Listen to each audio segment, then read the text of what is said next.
Hello everyone and welcome to the next episode of Fathom In Person. I'm Oliver White and I'm joined by Andrew Harris, fellow Euro area economist here at Fathom. We're here to talk to you today about a note that we recently wrote together on the outlook for ECB monetary policy. So Andrew, it's finally happened. The ECB have announced that they're going to taper the last few months of their asset purchase programme and end it completely by the end of this year, bringing their €2.4 trillion asset purchase programme finally to an end. Do you think now is the right time for them to do that? Yeah, definitely. I think there's a few reasons driving their decision. The first I'd say is that they're getting close to the limits of what they can actually buy.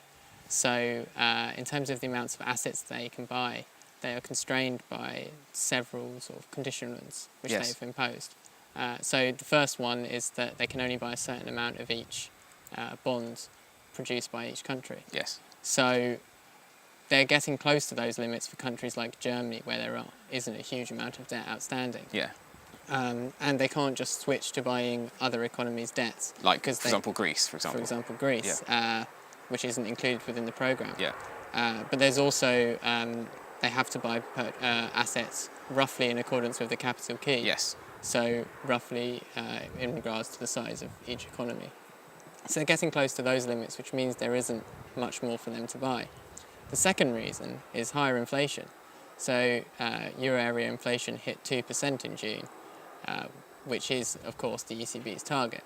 Now, we see that going forward, the positive output gap in the euro area will continue to drive inflationary pressures and keep inflation close to the 2% target.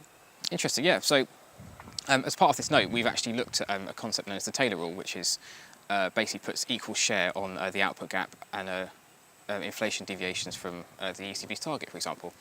And we've basically found that since 2015, what would be implied by the Taylor rule has actually diverged from where the ECB policy rate has actually been. Is that something you agree with? Yeah, so if we look at a standard Taylor rule, it predicts that you react equally to inflation and the output gap. Now, up to 2014, there was a very strong relationship between the ECB policy rates and the Taylor rule estimate of the policy rate.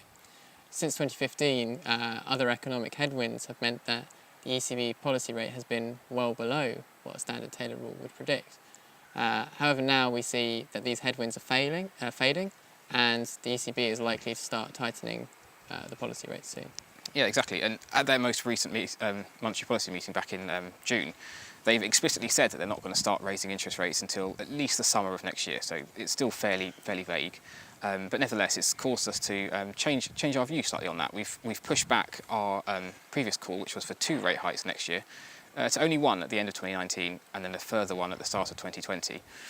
And also, additionally, we're more hawkish than the market because of the points you've actually mentioned earlier, which was the inflation and the output gap picture. Yeah, definitely. Excellent. Thank you very much, Andrew. Thank you.